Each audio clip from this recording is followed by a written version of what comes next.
With millions of individuals roaming from icy forests to residential areas, wolves have become a global concern. In just a few decades, they have caused the disappearance of hundreds of millions of livestock, pushing the global agricultural sector into losses estimated at around $150 million each year. Facing this growing threat, which often strikes under the cover of darkness, humans have used every possible method to control them, from traps and poison to large-scale hunting campaigns. Yet these clever predators continue to expand their range, moving from grasslands and farms to even the most remote villages. What makes wolves so difficult to manage?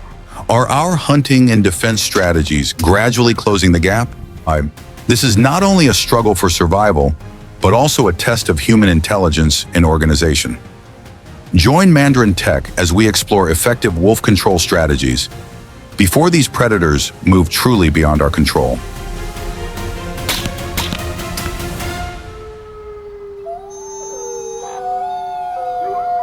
In the United States, wolves are appearing more frequently, not only in rural areas, but also near densely populated communities, especially in states like California and Colorado, where they are often seen as silent predators. And the story does not end there. European countries such as the United Kingdom, Germany, and the Netherlands are also facing a resurgence of wolves.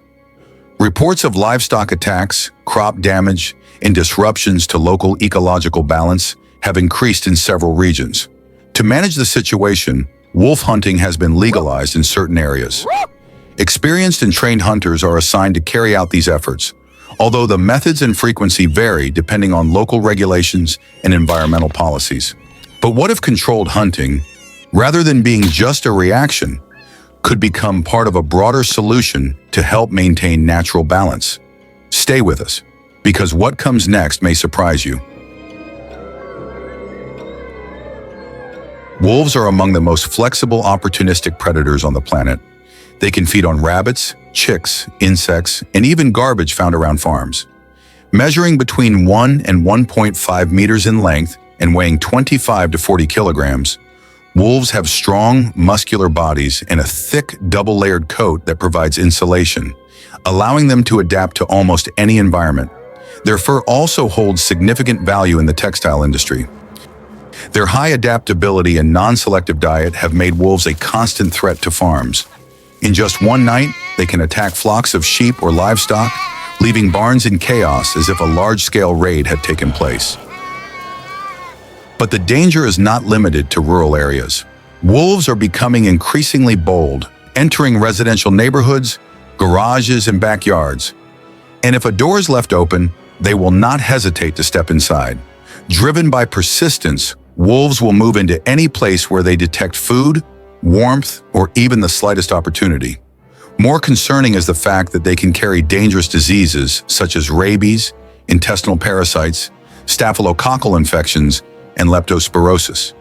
Rabies, in particular, can spread quickly through saliva or bites and can be fatal if not treated in time.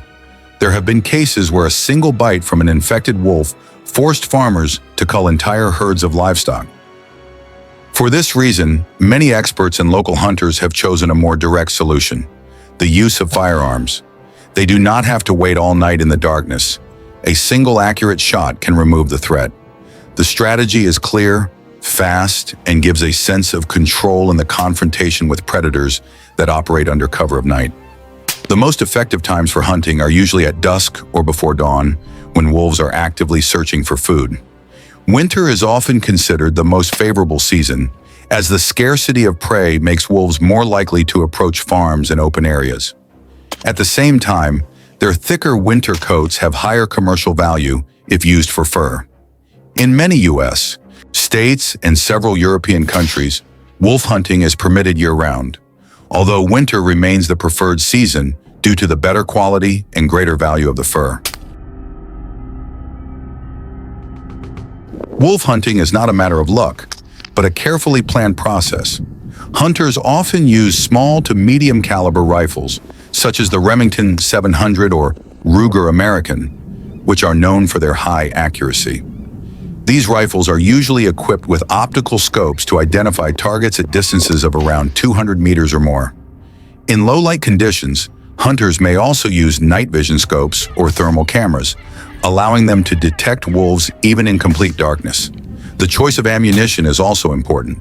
Hollow point or controlled expansion bullets are commonly selected to improve accuracy, reduce recoil, and limit unnecessary suffering for the animal. To draw wolves into range, hunters often use electronic collars that imitate the sounds of prey, such as rabbits, mice, or small birds. The device is usually placed several dozen meters away from the hunter's concealed position. When an infrared scope detects the reflective glow of a wolf's eyes in the dark, the hunter carefully observes through the optic and waits patiently for the right moment. When the wolf stands still or moves slowly, the shot must be taken quickly, accurately, and in a humane manner. The preferred target area is typically the head or shoulder, aiming to bring the animal down immediately and avoid prolonged suffering. The ideal shooting distance ranges from 50 to 150 meters, providing both safety and high accuracy. Shots placed in the abdomen or rib area carry a higher risk of severely injuring the animal without an immediate kill, which can complicate recovery and create additional risk for the surrounding environment. Wolves are intelligent, agile, and extremely cautious predators. Although they are smaller than deer or wild boar, their flexibility and sharp instincts make them even more difficult to hunt. Without night vision equipment or effective calling techniques, the success rate often ranges from only 30 to 40%. In countries such as the United Kingdom and Germany, wolf hunting is strictly regulated. In some areas, night shooting is prohibited. In others, the use of electronic calling devices is not allowed. Hunting is also banned near residential communities or protected natural reserves. The handling of a wolf carcass must follow strict procedures as well, including isolation, disinfection, and reporting to the appropriate authorities. These measures are designed to prevent potential disease outbreaks and avoid environmental contamination.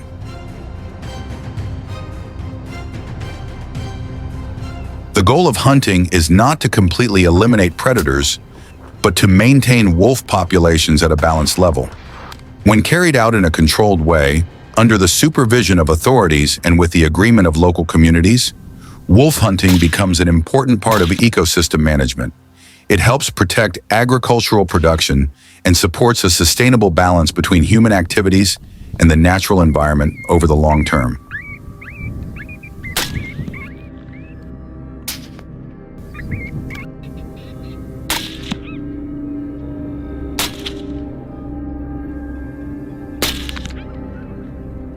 In addition to using firearms, trapping also plays an important role in wolf control, although it does not always produce immediate results. With extremely sharp hearing, a keen sense of smell, and strong natural caution, even the smallest unusual detail can cause a wolf to stop, study its surroundings, and retreat without hesitation. For this reason, setting traps becomes a strategic challenge that requires patience, precision, and a deep understanding of the animal's daily movement patterns and survival instincts. It is not simply about placing equipment on the ground, but about reading signs left in nature and predicting behavior. Choosing the right location can account for up to 60% of overall success. Wolves tend to travel along natural trails, areas with visible tracks, disturbed soil, scent markings, or the edges between forests and open grasslands. Places where they regularly search for food and move between resting and hunting grounds. Once a suitable spot is identified, the trapper digs a small hole just large enough to place a spring trap securely in position. The device is then carefully covered with a thin, even layer of soil, so it blends naturally with the surrounding terrain. The trap is never placed randomly. It must be aligned with the way wolves step, pause, and observe their environment. If the position or depth is even slightly incorrect, the trap may fail completely. Spring traps are designed not to cause severe injury, but to restrain the animal when it steps onto the concealed surface. The trapper must mask any metallic scent, erase footprints, and sometimes even change gloves after handling the soil. A single unfamiliar smell or small disturbance can be enough to make a wolf avoid the area permanently. Beyond pressure traps, many farmers also use cage traps to help control wolf populations. They install reinforced steel cages fitted with automatic doors.